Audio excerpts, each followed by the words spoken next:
Good. So guys, welcome back to another conversation with us. Now, you know we run these every month, and this is a little bit of a special one. We are Legal Week, and we're talking Damien Riehl. For those who don't know Damien is one of the godfathers of selling, and he is a pretty special man. So I'm pretty happy talking to him right now. It's like 10 p.m. at night inside the Sheraton Hotel. So Damien, welcome. Thank you so much for having me. And this is a great digs for you to bring me on to the show. So thank you. Nothing but the best for you. I mean, this lighting is amazing. Oh, doesn't it look good to our skin? Really does. Yeah. I'm feeling a bit blue. Yeah. In the Miles Davis kind of way. Oh, I think that's nice. They're kind of blue. Yeah. I've got an Alexa at home. Okay. And I think a lot of people have Alexa or Google or whatever, right? And I think one of the things that's really interesting right now is with the rise of Gen AI for the last 12 months, those sort of tools just look antiquated. And ridiculous. Yeah. And you kind of wonder to yourself, how are these multi-billion-dollar companies not upgrading their pieces of hardware? Well, Google is now integrating Gemini into Google Assistant. Oh, I didn't know that. But there's real talk about Amazon just jettisoning Alexa altogether.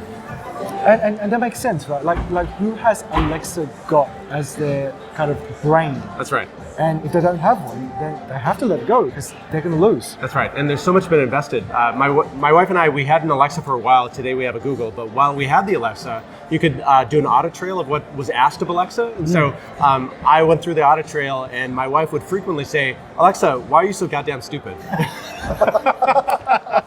And worse things than that. But yeah, it is true. Antiquated and bad. Maybe that should go away, and we'll have our large language models do our bidding from now on. I think that's what's interesting, because I think it's become so prevalent in our lifestyles where we now expect, okay, you know what, why are you as a giant company not employing this like really powerful model? Yeah. And it's now an expectation. So what I wanted to talk to you about before this conversation was, what do you think are the mega trends for 2024 in legal tech?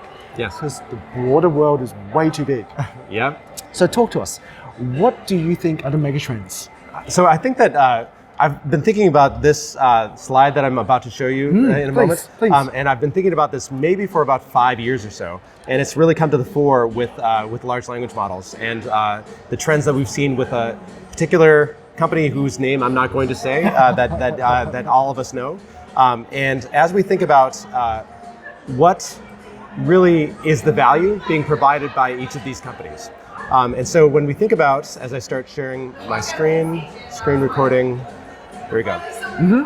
So data is oil. We've known that for decades. Yep. So for oil to work, you have to refine the oil. Yep. You have to pipe it to customers.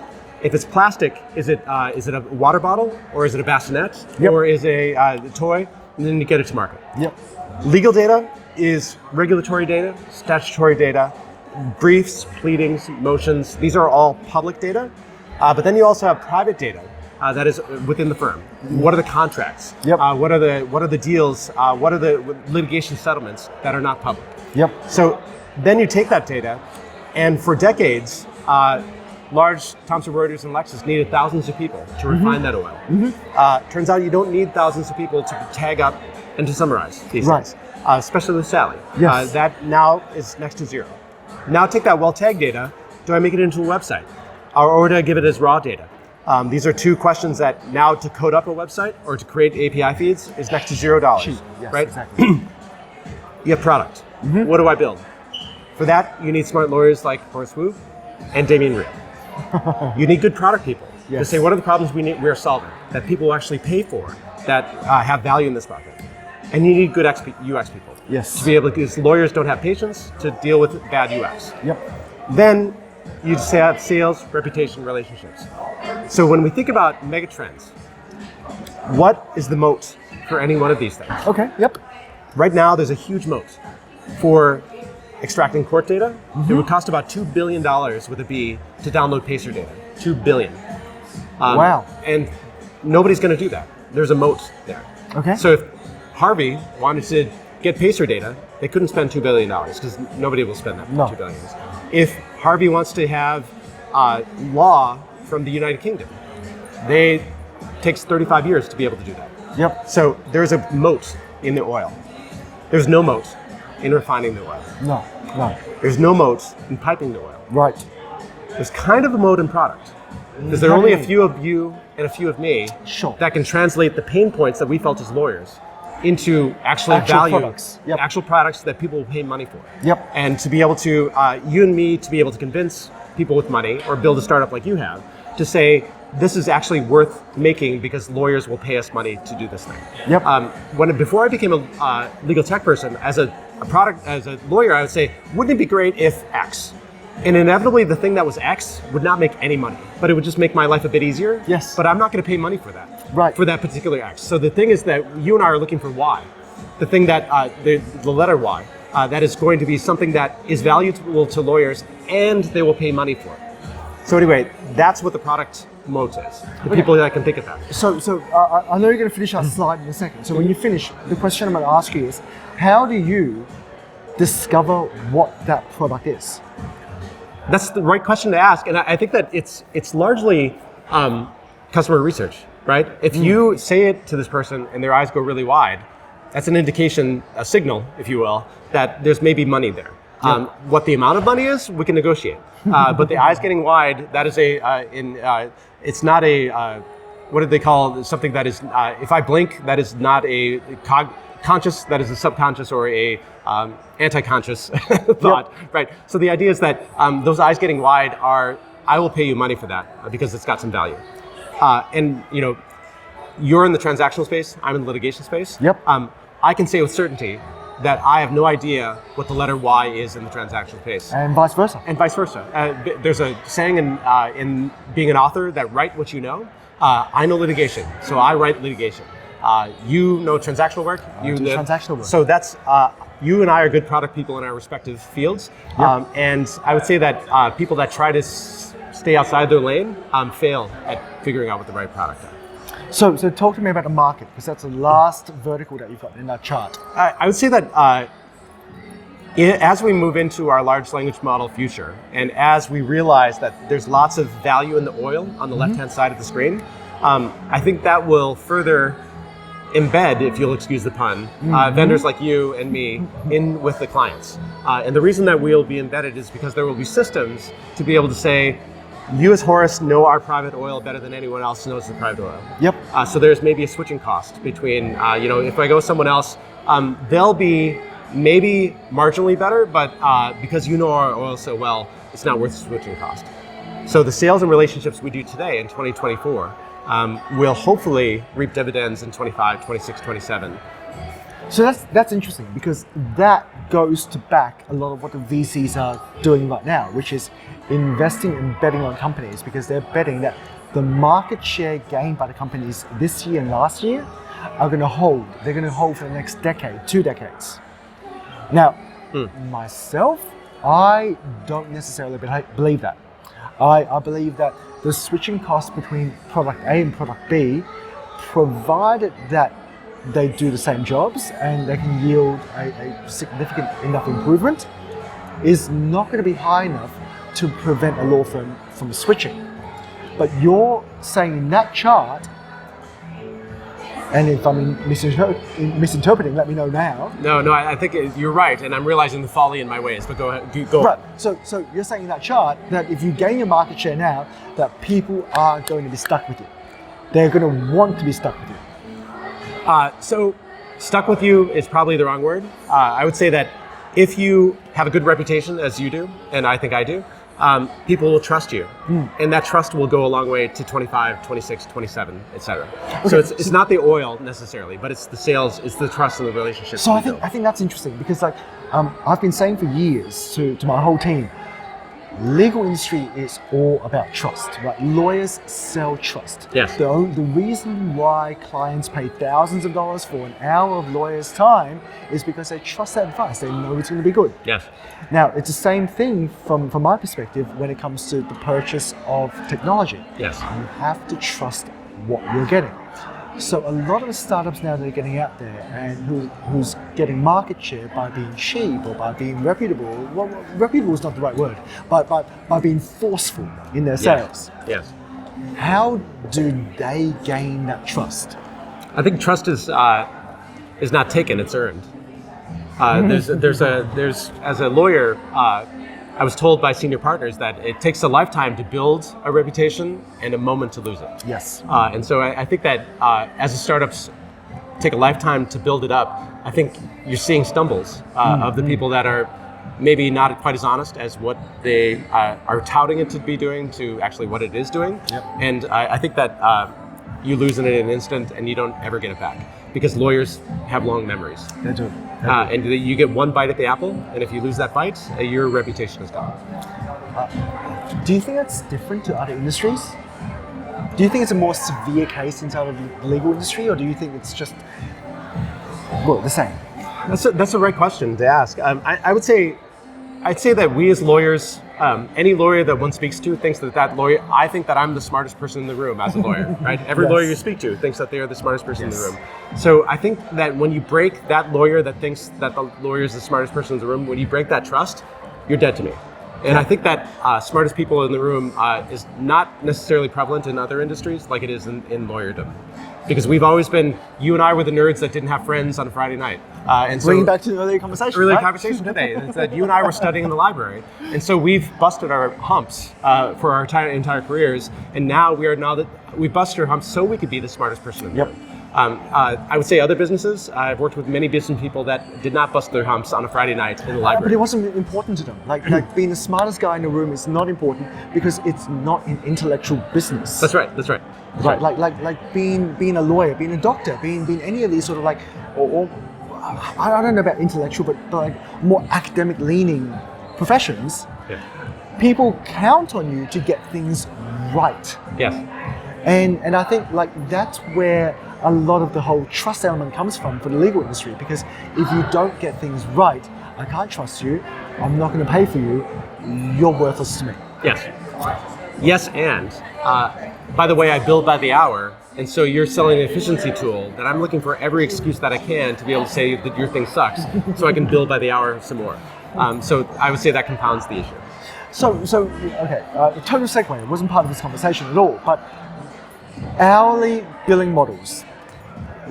A lot of people have been saying that's going to be dead, and that's been like stated year after year after year after year.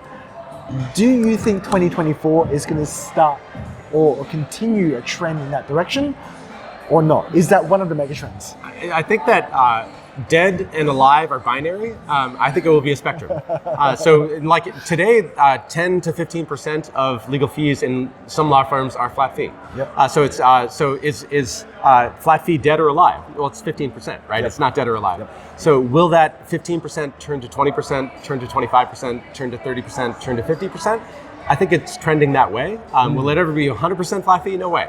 Because there are always uncertainties that I, as a law firm, will have to be able to hedge my uncertainty with an hourly billing, and you on your side also don't know. So let's just do hourly. You also want, as a client, that flexibility. And so I think every consultancy will have some element of flat fee of the stuff that we can predict, and then some element of hourly for the stuff we can't predict. Yep. So the question is, do we now have more predictability with our with large language models to be able to tag up using Cynthia and to be able to analyze things, to be able to say, yeah, I think within a plus or minus of X, now I could be able to say, this is how much it'll cost me to do this, and this is how much I can charge, and this is my my profit margin. I think I can deal with this.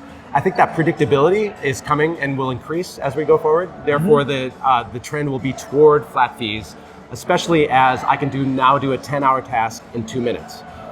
It's not economically viable to bill by the hour for that, but it is economically valuable to say, okay, it took me 10 hours, but if I charge you 5 hours worth of a billable hour, 5 billable hours for something that takes me 2 minutes, now I get all of that as profit margin.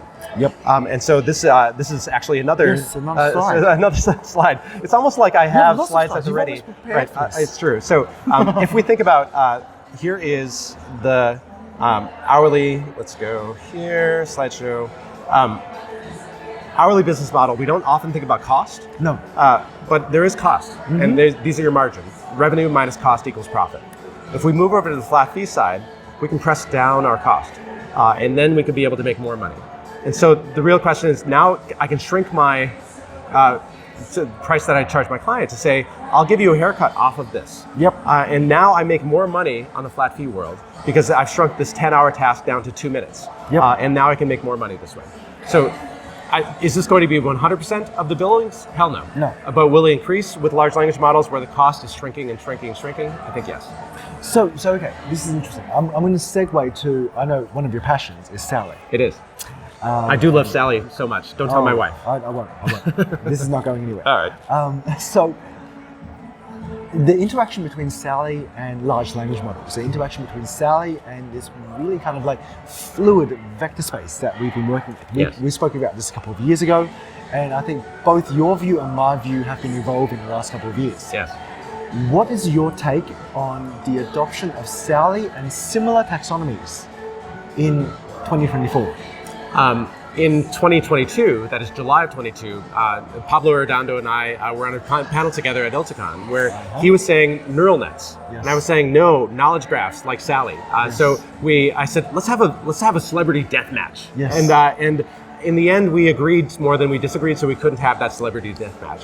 And I think he and I both agree, and I think you and I both agree that it's not neural nets or knowledge graphs like Sally, but it's the combination of them that is stronger than either of them separately. And I think the strength of the knowledge graph, or the strength of the neural net, is to be able to put concepts in a way that you just can't be able to put concepts in words in a taxonomy in a way that you can put it in vector space. So that is the strength there. And of course, the generative aspect is very strong on the large language model.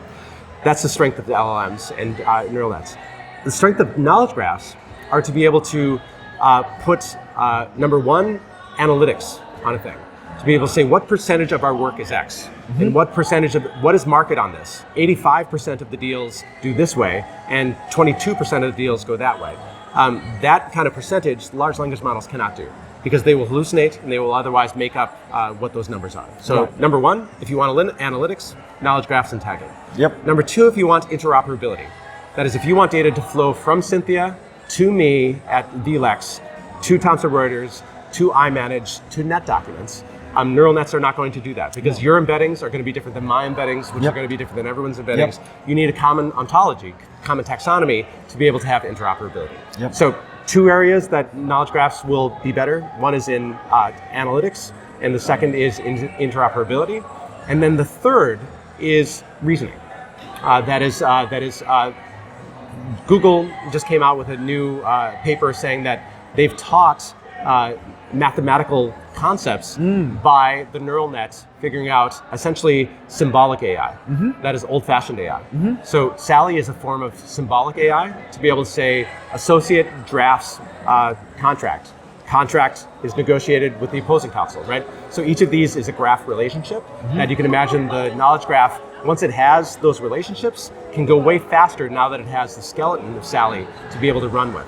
So I think that large language models can run faster with knowledge graphs like Sally. So I'm going to ask you a question now, and I don't know if anyone's asked you this question before, which is, how do you know if your taxonomy is correct? It's not. There's I think Booth was the one that said, every model is wrong. Yes. But some are useful. Right. Sally's wrong, but it's useful. It's wrong today, it's going to be better tomorrow, it's going to be better next year, and so it will continue evolving.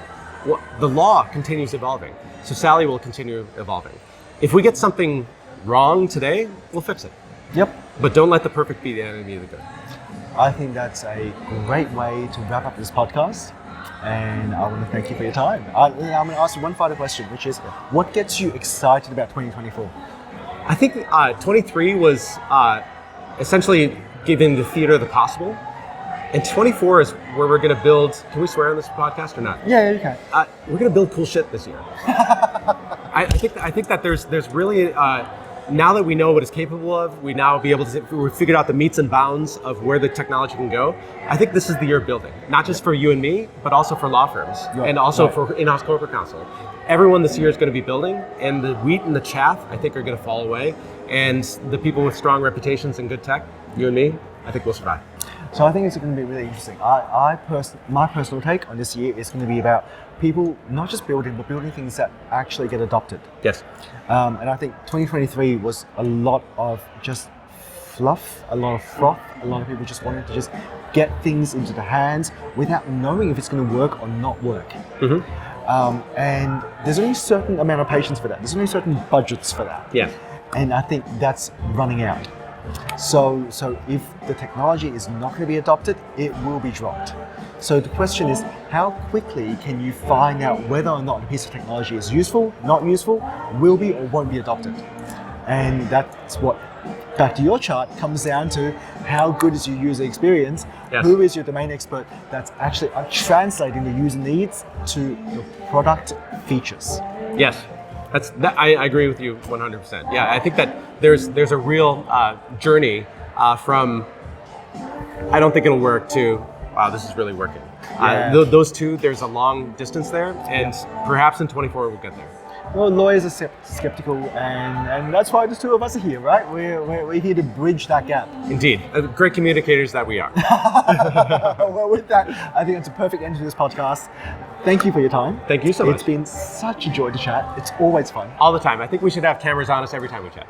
You know what? I would love that. I think my wife is probably going to say, no. And we'll just do it as selfies all the time.